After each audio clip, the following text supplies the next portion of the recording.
तो हिमाचल प्रदेश में सबसे अधिक सेब की पैदावार होती है, लेकिन इस गर्मी का असर सेब की फसल के ऊपर देखने को मिल रहा है। सेब के उत्पादक हैं, किसान हैं, वो काफ़ी चिंतित दिखाई दे रहे हैं। हिमाचल प्रदेश में आज के दिन विनाशकारी भूकंप आया था। हिमाचल प्रदेश में कुछ ऐसे स्थान हैं जहां पर पिछले 100 सालों में 1300 बार भूकंप के झटके लग चुके हैं। हरियाणा और पंजाब आमने सामने दिखाई दे रहे हैं। हरियाणा सरकार भी अब चंडीगढ़ के ऊपर अपनी दावेदारी बताती हुई नजर आ रही है। किसान आंदोलन फिर से शुरू हो सकता है। जो लंबित मांगे हैं उनको लेकर, मुख्य रूप से एमएसपी को लेकर भी किसान काफी गुस्से में दिखाई दे रहे हैं।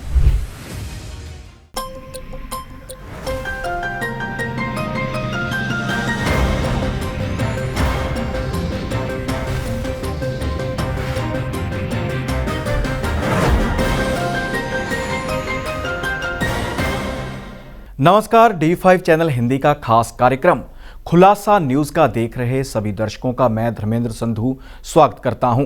इस कार्यक्रम में विभिन्न मुद्दों के ऊपर हम चर्चा करते हैं। मुद्दे जुड़े होते हैं लोगों के साथ, समाज के साथ, राजनीति के साथ। इसी के चलते इस कार्यक्रम का हिस्सा बनती हैं खबरें पंजाब, हिमाचल, हरियाणा व अन्य राज्यों से जुड़ी हुई।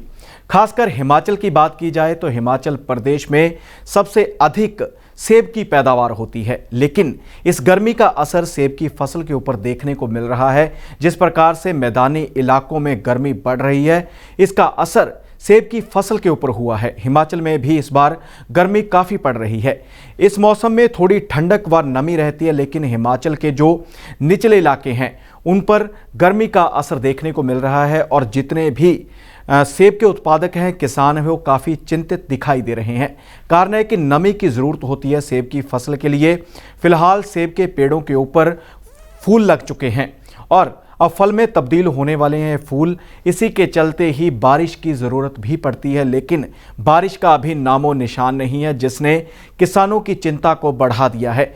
खासकर जो कुल्लू मनाली और साथ ही सोलन शिमला के पास जितनी भी खेती होती है, निम्न इलाके पाए जाते हैं, वहाँ पर सेब की फसल प्रभावित होनी शुरू हो चुकी है। और अगली खबर भी हिमाचल प्रदेश से है। हिमाचल प्रदेश में आज के दिन विनाशकारी भूकंप आया था।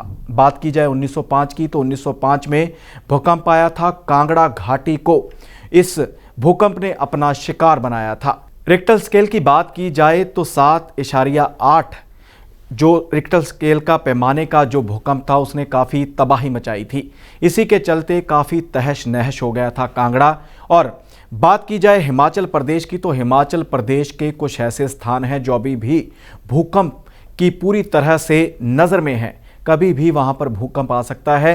हिमाचल प्रदेश में कुछ ऐसे स्थान हैं जहां पर पिछले 100 सालों में 1300 बार भूकंप के झटके लग चुके हैं और इनकी औसतन जो निकाली जाए तो वो जानकारी के मुताबिक बनता है कि साल में 13 बार सालाना झटके लगते हैं भूकंप के। और इसी के चलते कुछ ऐसे स्थान हैं जिनको पूरी तरह से भूकंप से कहा गया है कि यहाँ पर जो भूकंप है वो विनाशकारी हो सकता है। और मुख्य रूप से बात की जाए तो कांगड़ा, मंडी, चंबा और ऊना, हमीरपुर, बिलासपुर ये ऐसे इलाके हैं जहाँ पर भूकंप के अधिक झटके दर्ज किए जाते हैं। लेकिन 1905 में आया भूकंप काफ़ी विनाशकारी था। और साथ ही बात करते हैं हिमाचल प्रदेश में जाने वाले उन श्रद्धालुओं की जो खासकर नवरात्रों में जाते हैं। जितने भी वहाँ पर धार्मिक स्थल हैं वहाँ पर जाकर नतमस्तक होते हैं। नवरात्रि का त्यौहार चल रहा है, नवरात्रि का पर्व चल रहा है। इसी के चलते बड़ी संख्या में पंजाब से संबंधित श्रद्धालु हिमाचल प्रदेश की ओर रुख करते हैं और कई बार जाने अनजाने में ऐसी गलतियाँ कर लेते हैं जिसका खामियाजा उनको भुगतना पड़ता है। ऐसी ही एक दो घटनाओं के ऊपर आपको ज़रूर बताएंगे कि किस प्रकार से वहाँ पर हादसे हुए हैं। एक तो जगह पड़ती है ऊना के पास बंगाना, वहाँ पर भी एक जो ट्रक था वो पलटा है जिसके चलते काफ़ी लोग घायल हुए हैं। और बात की जाए चिंतपूर्णी माता के दरबार की तो चिंतपूर्णी माता के दरबार जा रहे लोग थे जो कोटला बेहड़ नामक स्थान के ऊपर चढ़ाई के ऊपर चढ़ती हुई जो गाड़ी वापस आई और इसी के चलते वो गाड़ी पलट गई और 2 लोगों की मौत हुई और 17 के करीब लोग घायल हुए हैं। सो हम भी अपने मंच D5 चैनल हिंदी की ओर से सभी को यही प्रार्थना करते हैं, यही अपील करते हैं कि जब भी आप हिमाचल प्रदेश जाएं तो नियमों का ध्यान ज़रूर रखें। जितने श्रद्धालु एक व्हीकल में आ सकते हैं उतने ही जाएं, इससे ज़्यादा जाएंगे तो दुर्घटना हो सकती है। और साथ ही जितने भी घुमावदार मोड़ होते हैं उनके ऊपर सावधानी बरतें, अपनी रफ्तार कम रखें। इसी के साथ बात करते हैं हरियाणा और पंजाब की। हरियाणा और पंजाब आमने सामने दिखाई दे रहे हैं। हरियाणा सरकार भी अब चंडीगढ़ के ऊपर अपनी दावेदारी बताती हुई नजर आ रही है और पंजाब विधानसभा में प्रस्ताव प्रस्तुत हो चुका है, पेश हो चुका है कि चंडीगढ़ हमारा है, इसका अधिकार है, वो हमारे पास होना चाहिए। इसी के चलते मनोहर लाल खट्टर हैं, उन्होंने भी कहा है कि इससे पहले जब पंजाब सरकार ने एक तरफा प्रस्ताव प्रस्तुत किया है, हमसे बात करनी चाहिए थी इस मुद्दे के ऊपर, क्योंकि जो हिंदी भाषी गांव हैं वो काफ़ी मात्रा में 400 करीब जो गांव है वो हरियाणा को मिलने चाहिए और SYL भी इसमें काफ़ी अहम मुद्दा बनता हुआ दिखाई दे रहा है। अब देखना होगा कि कल जो विधानसभा का खास सत्र बुलाया गया है हरियाणा सरकार की ओर से, उसमें कौन सा प्रस्ताव प्रस्तुत किया जाता है और किस प्रकार से इस मुद्दे के ऊपर चर्चा की जाती है। और साथ ही बात करते हैं अहम खबर एक और है जो वो ये है कि किसान नेता लगातार संघर्ष कर रहे हैं। विभिन्न मुद्दे हों, चाहे वो प्रीपेड मीटर लगाने का मुद्दा हो, चाहे उनके खुद के किसानी से जुड़े हुए मुद्दे हों, तो इसी के चलते रुल्लू सिंह मानसा किसान नेता हैं। उनका कहना है कि जो वादे, जो भरोसा केंद्र सरकार ने किसानों को दिया था किसान आंदोलन खत्म करने पर, वो पूरा नहीं हुआ है। हमारी काफ़ी मांगे जो लंबित हैं, इसी के चलते ही हम आने वाले समय में दोबारा आंदोलन कर सकते हैं। और साथ ही उन्होंने कहा है कि किसान नेता एक मंच के ऊपर इकट्ठे हो जाएं, क्योंकि जो किसान नेताओं में, किसान संगठनों में फूट पड़ी है उसका फ़ायदा केंद्र सरकार लेती हुई दिखाई दे रही है। अब देखना होगा कि किसान कब दोबारा से एकजुट होते हैं और किसान आंदोलन शुरू होता है। काफ़ी लंबित मांगे हैं, किसानों के ऊपर पर्चे किए गए थे, मुकदमे दर्ज किए गए थे, वो भी वापस होने अभी बाकी हैं। इसके अलावा लखीमपुर खीरी मामला भी लंबित है, जिसमें केंद्रीय मंत्री के पुत्र के ऊपर इल्ज़ाम लगे थे और उसको ज़मानत पर रिहा किया गया है। उसकी भी सुनवाई सुप्रीम कोर्ट में होनी है कि किस बिहाफ पर, किस मद पर उसको ज़मानत दी गई थी। तो इसी के चलते किसान भी अब रुख अख्तियार करते हुए दिखाई दे रहे हैं। किसान आंदोलन फिर से शुरू हो सकता है। जो लंबित मांगे हैं उनको लेकर, मुख्य रूप से MSP को लेकर भी किसान काफ़ी गुस्से में दिखाई दे रहे हैं।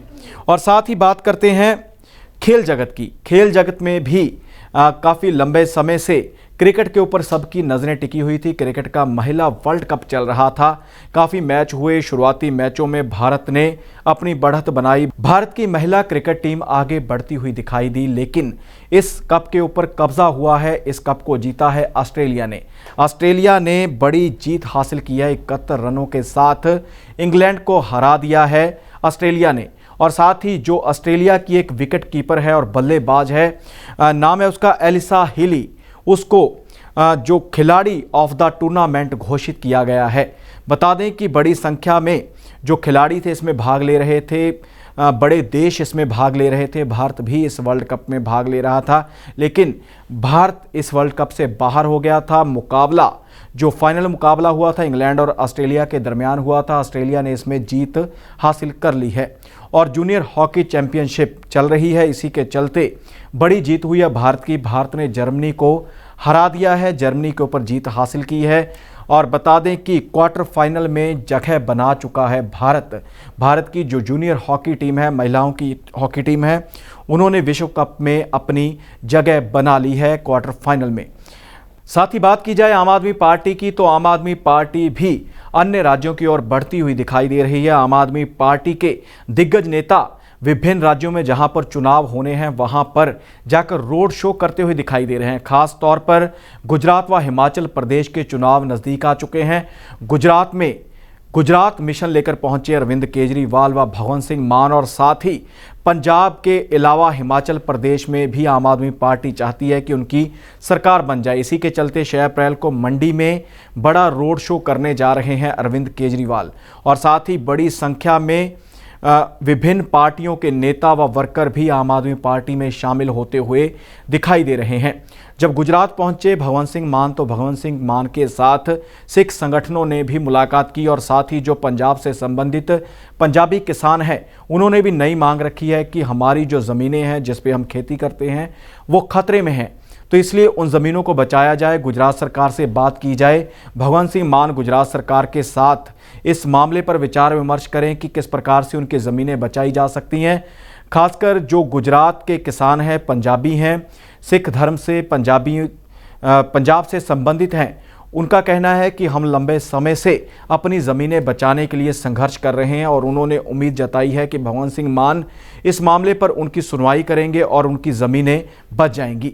खुलासा न्यूज़ का में फिलहाल इतना ही। नई खबरें लेकर फिर हाजिर होंगे। फिलहाल इजाज़त दीजिए। धन्यवाद।